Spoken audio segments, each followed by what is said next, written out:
One.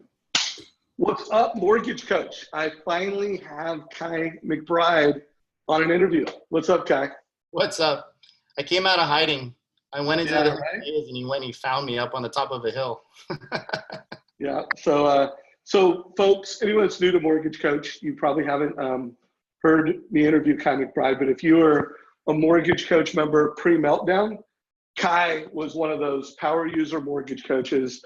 He was new to the mortgage industry. I think you started working for Tim Brahim, and through Tim and Bill Hillstad became quite the, you've been on a lot of stages, Sales Mastery, Tim's event. And I interviewed Khai a lot pre-meltdown, but it's been a lot of time. I've had a lot of folks through our community say, hey, who should I interview that I haven't interviewed? And your name keeps coming up, Khai. So thanks for making time, buddy. Yeah, absolutely. It's just like old times. I can't believe it's been 10 years since pre-meltdown. Yeah. But I'm still kicking. You're still kicking. I'm a coach now this is my 9th year. Congratulations. I'm just taking the knowledge that I had originating and I'm just passing it on to other people. It's more challenging and creative for me because not only do I get to implement ideas through people, but I'm working with people across different markets. And so I have to figure out how to help somebody who's in South Carolina as much as Los Angeles, as much as Dallas, right? So I've seen a lot of different perspectives, and it's interesting seeing the different markets and having to address the different markets. It's a good time. It's a good time. Yeah, well, I think it's a particularly good time because, there is this digital revolution taking place. And let's face it, there's stress in the market. Some people are killing it. Some people are flat. A lot of people aren't. And so I think that's fun for guys like you and I that, we want to make you better game. And when it's raining loans and it's easy, there's not as much value for you and me. So tell me. And I think one of the things is that we have a responsibility to understand the market and keep our pulse on the market. In the mortgage coach community, we talk about what it's like to be a digital lender. We have to recognize where the industry is going. We have to respect what Quicken Loans has done. If you think about it, Quicken is a software company, but they've taken such massive market share because they understand the behaviors of the millennial and they want to do things on their phone. And I look at lenders and I look at my clients and I say, you're going to have to shift because the industry is going to shift with or without you. If you want to survive as an originator, you're going to have to follow these patterns. And so what are we doing as originators to become a more digitally ready originator where we can provide quotes, pre-approvals, provide your total cost analysis, communicate, text message, all of that digitally now. And I don't know what percentage because I'm not always a stat guy, but I've got to say millennials now make up the major majority of the buyers. Right. And they want to communicate in different ways. Even if you look at online lending, the fastest way to get a response from somebody is via text message. Phones are just used for different things now. And so you have to create the digital platform, but also recognizing things like this is a seller's competitive market.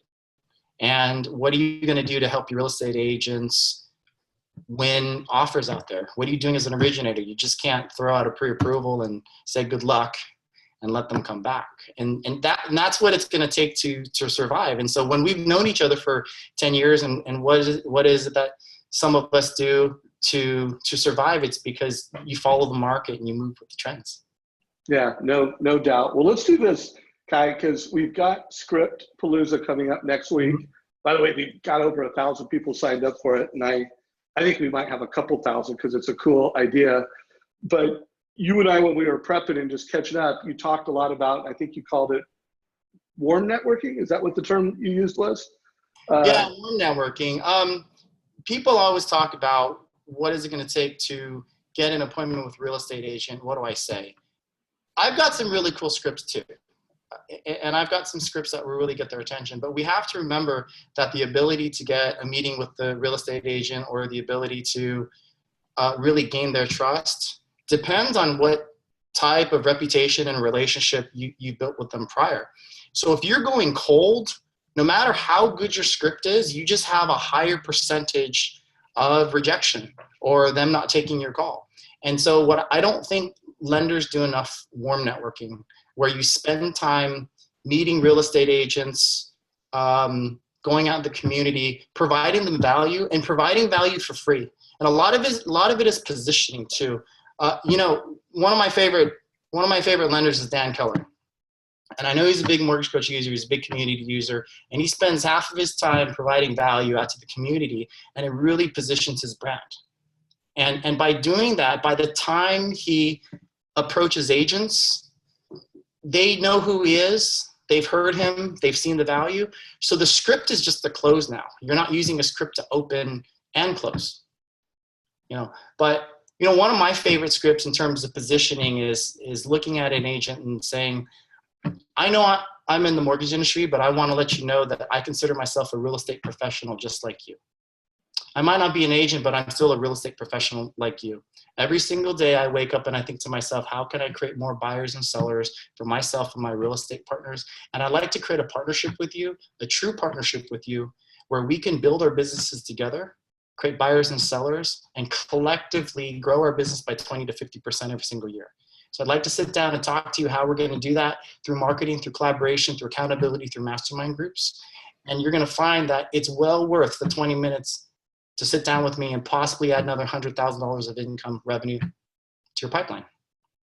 By the way, boom, boom. That was I know we weren't going to do scripts, but that was a pretty good script, Khai. You got to throw in a script every once in a while, because as much as I say you have to warm the network, you still have to be able to sometimes do that point of sale close, right? You got to do that point of sale close, and you have to be well worded. One of the things that I tell originators too is also, I think a lot of times we spend too much time in our little bubble.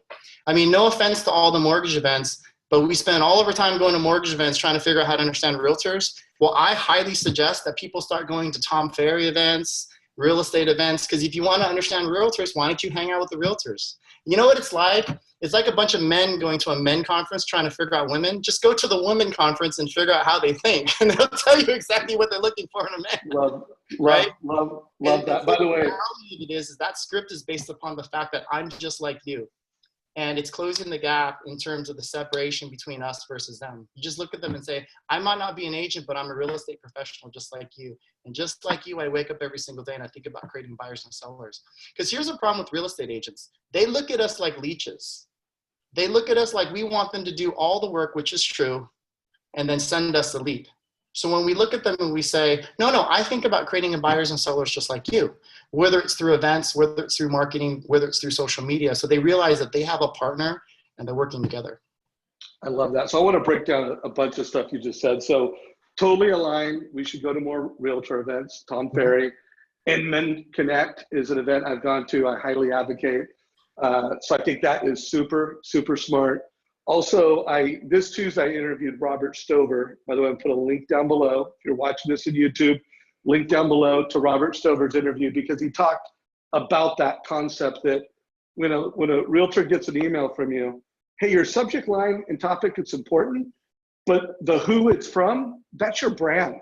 Right. And if all you've done is put them in an auto email campaign, and what do they, either one, they've already put you so that you go into a spam filter and they're never seeing it, or two, they're just like delete, delete, delete. So, and you're right, Dan Keller's done a great job via, home buying workshops, videos, social, that it's really clear that he's in the real estate, finding buyers and sellers and educating buyers and sellers business. And that is just super obvious. So I love that. I wanted to, but again, make sure you check out the interview with Stover, because I think he crushed it. So what are some other, call it soft networking? What can we do to build our brand? Some tactics. Give us some Khai McBride. Again, I know you're going to save the best stuff for your customers, but give us some. No, actually, I don't believe that at all. I have a very pay it forward mentality. I don't believe in what's called exchange relationships, where if I do something for you, you do something for me. I believe in paying it forward and providing excess value so that people think about me. I'm well worth the value. I think that that's the mindset that everybody has to take. It's called an extreme value relationship, where they're getting way more out of the relationship than they ever expected. And the problem with the mindset of a lot of salespeople is they want to put forth effort and get something back, but you've got to pay it forward. So one of the best ways to pay it forward is to do a lot of educational events, which is something that Dan does. And there's different venues and there's different mediums for that. Whether you're doing a radio show with information, whether you're posting a lot of video on Facebook or you're holding a live event, but by giving out free information for realtors to help them build their business. And here's my recommendation too: stop doing events that are loan related, like appraisals and things like that. Do events that help them see you as a real estate professional, because it's positioning, okay? Do things that help them add more buyers, more sellers to their pipeline. Lunch and learns. Somebody was telling me that one of my clients told me the other day, they go to a realtor event once a month, and they said that they have a difficult time talking to realtors because they always talk about rate sheets or whatever else. They say, well, what can I do? And I said, well, if it was me, I would strike up a random conversation with them. I'd say, so how's the market doing? How's the market treating you? It's pretty crazy, right? What do you get, like 15 offers on a property? It's pretty crazy. Hey, by the way, I've got a lunch and learn that I'm putting on in 2 weeks. I'm inviting all the realtors in the area. We're going to talk about for 45 minutes how to make your offer more competitive and how to make sure that you're the offer that everybody picks. I would love it for you to come to that. Here's information on it. Let me get your business card and I'll send it to you. That's how you network. That's how you position yourself as somebody who provides value, information, and expertise.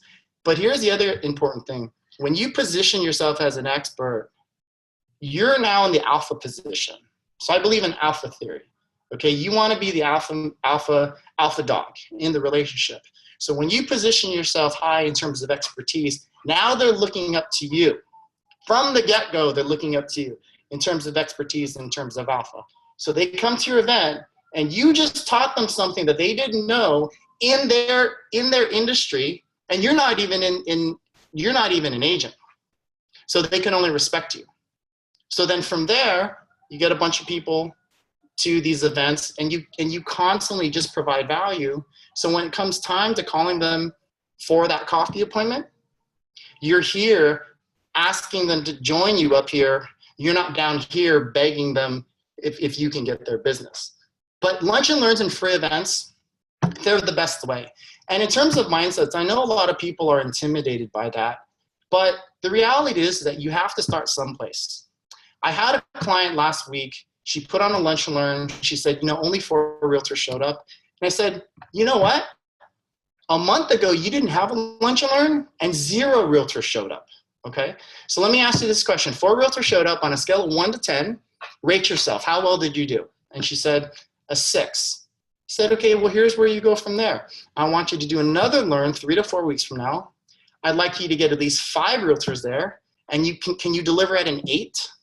Because one thing that I've learned as a coach, you start someplace and just incrementally get better. And that's all you say. I just got to go from a 6 to an 8. I got to go from 4 attendees to 5 attendees. I'm sure the first time Dan put on one of his beer and buyer seminars, he probably had like 4 people show up. Now he's got like 17 people show up. He's figured out the formula. I've got clients that are the same way. I got a client right now. He does a lunch and learn every single month, and he's figured it out. He's got at least 15 people every single time.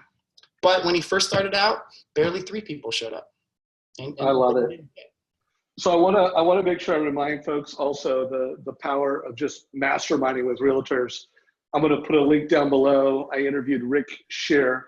While there's a lot of great mortgage coach leaders that do realtor masterminds, I think Rick has done a great job. Link down below. And by the way, you'll just get better and stronger masterminding with agents. So I align with that, Khai. So hey, Khai, let's wrap up around some past customer stuff, because I think there's a couple things about past customers that's important. One, lots of loan officers are leaving massive amount of loans on the table. And 2, there's no better way to add value to a realtor than mine your past customer database. Teach them how to mine their database, because they aren't good at it. At least most of them aren't. And by the way, folks, when I used to have Khai on stage at mortgage coach events or interview him, he did annual reviews incredibly well, but you even did things like credit reviews. I mean, the way you would work a database to add tangible and obvious value, it was really unparalleled. I mean, you were ahead of the time. So share some, annual review, past customer marketing strategies as we wrap up today's interview. I'll give you probably my best database strategy ever. Okay. Ooh, I like that. It's my favorite database strategy ever. It'll actually change the way everybody looks at databasing. What is the most important field you can have in your database? Okay. The most important field you can have in your database is the next close date or the next buy date, right? Because if you look at big companies like Target and everything else, all we're trying to do is predict buying behaviors.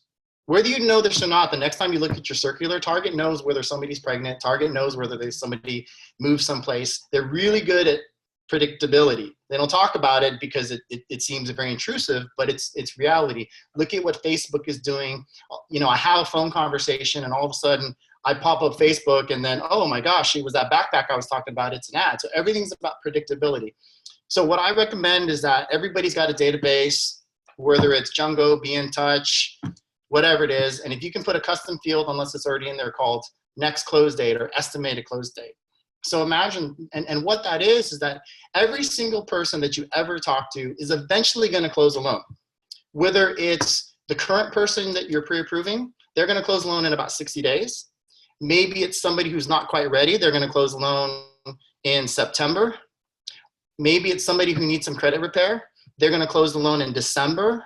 So as you're interviewing people, you put in when you think that they're going to close a loan. Now, let's just say that you just closed the loan with somebody. Their next loan close date is 3 years from now. 3 years from now. So here's how it works. Imagine you have 1,000 people in your database, and every single record in that database has the next loan close date. What that is you've got a predictability field of when you can make money the next 1,000 times over the next 3 years. So what you do, and you have to make sure that that next close date, it's never in the past. It has to be either today or moving forward. And so as you accumulate people in your database, you fill in that next close date. And every month you say, okay, who's my next close date for May 2018? Because those are the people that I need to reach out to, do an annual review, do a quarterly credit review, do a checkup. And as you add more people to the database, they're going to fall in a month between now and the next 3 years. And you're always going to have the first batch of people that you can follow up on for a loan before you generate any new leads. So if you do the math on it, 1,000 divided by 30, what is that, 300? No, what is that, 30? That's 30 potential closings a month. If you have a 1,000-person database, you have 30 potential closings a month by tracking the next close date over the next 3 years. And those are your first 30 people that you need to call in the first of the month. And that drives everything else. From there, you decide, I need to do an annual review, a quarterly review, or just like, hey, did you finish the credit repair that I told you about? Are you making more money? Everybody's going to buy at some point. Now, of course, you're going to have a field in your database, people that are forever renters. Okay. So what I usually do is I put their closing date out 30 years from now, because I'll be dead by then, or I won't be in the mortgage industry, right? But that is the most important field in your database, more than any other, hands down. I love it. And I'm going to throw another gift down below. A mutual mentor and friend of both of us, Tim Brahim, I interviewed him a few weeks ago, and he did his, next deal script. So how he wins the business, sets up the next one. And so Mortgage Coach members, huge takeaway from Khai. Make sure you mark that, but also make sure that you're doing that annual review so that 3 years from now, you've earned that next deal. I mean, let's face it, an annual review is a 15-minute process, and not every customer is going to do it. So if you deliver 5-star service, total cost analysis, if you do an annual review, if you make sure that you're constantly asking, figuring out, what are their goals? Again, you're not asking them when the next deal is. You're asking them, oh, are you in your dream home? When do you want your dream home? And then you're together coming up with that milestone. So it's the next annual reviews is the soft networking that I talked about too. Yeah, you're right. You don't want to all of a sudden pop up 3 years later and try to go for a close. If you're doing an annual review every year, or a quarterly review, or a semi-annual review, you're continuing to provide that soft, warm networking over time so that you've earned the close when it comes. And it falls in line with that same philosophy. So Khai, hey man, it's a gift to have you in the community. By the way, it's a gift just to be a Facebook friend with you. You know, the recent stuff you did with your daughter, and that just watching your story inspired me to do better. So I'm happy that I follow you on Facebook. For anybody that's watching this interview and they want to connect with you, whether it's just be part of your world or to reach out to you for coaching, what's the best way for people to follow you? I'm the only Khai McBride in the world. So if you friend Khai McBride on Facebook, KhaimcBride, I love mortgage real estate industry friends. I'm going to warn you, if you come into my world, it's a lot of fun and it's a lot of family and it's a lot of sports and it's a lot of jokes. But to be honest with you, people have asked me a lot about my Facebook activity. And again, I'm here to create friends. Tim Brahim was the first one that told me the loan officer with the most friends wins.